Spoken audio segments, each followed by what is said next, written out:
पत्रकार भाइयों, राजस्थान में जो चुनाव हुआ वो अब की बार का चुनाव राजस्थान की गुड गवर्नेंस 5 साल की, कोरोना काल में जो बेहतर कार्य हुए, लोगों की जानें बची, कोई भूखा नहीं सोया, और जो बजट आया और जो योजनाएं, फ्लैगशिप योजनाएं जो लागू की गई,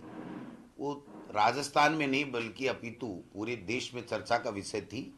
और राजस्थान का मॉडल गुड गवर्नेंस और जो योजनाएं थी उसका पूरे देश में चर्चा ही नहीं बल्कि उसको अंगीकार करने के लिए भी होड़ मची हुई है। ऐसे में मैं समझता हूं कि राजस्थान की जनता ने कांग्रेस पार्टी को हमारे राष्ट्रीय अध्यक्ष आदरणीय खड़गे साहब जी के नेतृत्व में, राहुल गांधी जी की जो हमारी 4000 किलोमीटर जो भारत जोड़ो यात्रा निकली और उसमें जो मुद्दे राहुल गांधी जी ने लिए उनको भी लोगों ने स्वीकार किया। जो नफरत के बाजार में मोहब्बत की दुकान खोलने की जो बात थी उसको भी लोगों ने बहुत दिल से लेकर के और अत्यधिक मतदान में उनको प्रेरित किया उस बात ने भी। और हमारे राजस्थान के मुख्यमंत्री अशोक गहलोत जी ने जिस प्रकार की पहले 10 गारंटियां महंगाई राहत कैंप के द्वारा और फिर 7 गारंटियां जिस प्रकार से आगे वादा किया गया,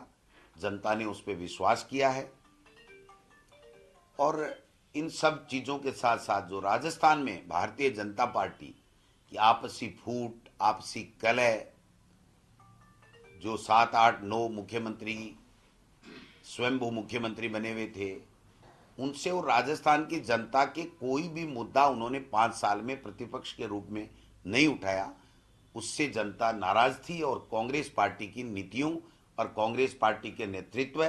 और कांग्रेस पार्टी की योजनाओं से वो प्रभावित थी। इसलिए जो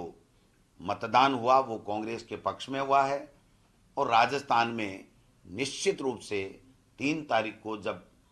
मतदान का काउंटिंग होगी तो उस काउंटिंग में कांग्रेस पार्टी की पूर्ण बहुमत के साथ में सरकार बनेगी, ऐसा मुझे पूरा विश्वास है। जो जनता ने मत दिया है वो जनता ने, जो राजस्थान की सरकार ने अच्छा काम किया और संगठन और सत्ता ने समन्वय के साथ में जिस प्रकार से लोगों की सेवा की है, लोगों के बीच में रहे हैं और योजनाओं का लाभ ज़्यादा से ज़्यादा दिलाने का जो काम कांग्रेस के कार्यकर्ताओं ने किया है, उनके बलबूते पे, उनके विश्वास पे, उनकी ऊर्जा से मैं ये पूरी तरीके से आश्वस्त हूँ कि राजस्थान में कांग्रेस की सरकार पुनः बन रही है। क्या सर ओपीएस पे आपको क्या लगता है, क्या वोट पड़ा मतदाताओं ने? बिल्कुल निश्चित रूप से देखिए, जो हमारी सरकार का मूल जो सबसे बड़ा जो काम है वो है सोशल सिक्योरिटी का। और सोशल सिक्योरिटी के बिंदु पे ओपीएस एक प्रमुख बात है जो कर्मचारियों को सोशल सिक्योरिटी प्रदान करती है। और दूसरे भी जितने भी, चाहे आप पेंशन की स्कीम को ले लीजिए, चाहे वो 25 लाख के इलाज की बात ले लीजिए, अब 50 लाख की हमने वादा किया है, गारंटी दी है। और जो पेंशन है वो पहले 1000 की थी, अब उसको 2000 की गारंटी दी है। जो किसानों के लिए बिजली की जो माफ़ है, बच्चों को ले पढ़ाने के लिए लैपटॉप फ्री में देने की बात है। गृह लक्ष्मी योजना के तहत जो 10,000 रुपये प्रत्येक परिवार की महिला मुखिया के खाते में कांग्रेस की सरकार बनने पे हम उसको सशक्त बनाने के लिए, उसको महंगाई से राहत देने के लिए, उसकी सोशल सिक्योरिटी के लिए, उसके सम्मान के लिए जो दे रहे हैं, वो भी बहुत बड़ा मुद्दा रहा और लोगों ने उसको स्वीकार किया। आप देख सकते हैं कि माता बहनों ने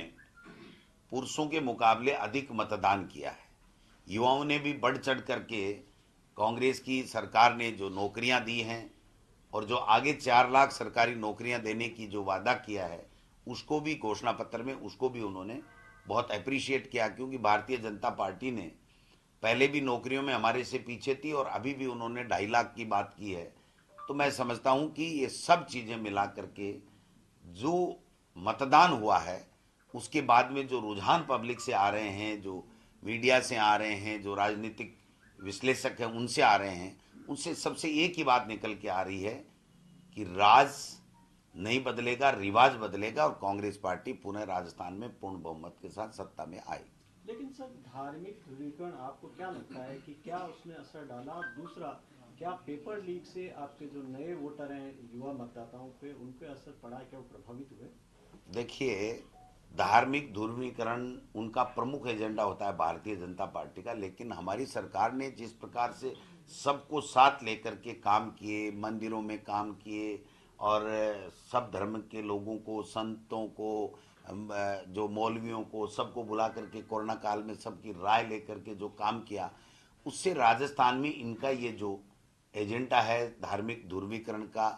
हिंदू मुस्लिम करने का, वो नहीं चल पाया। और राजस्थान की जनता ने कहा इससे पेट नहीं भरता है, जो हमें संबल मिलता है वो 25 लाख रुपए फ्री इलाज से मिलता है,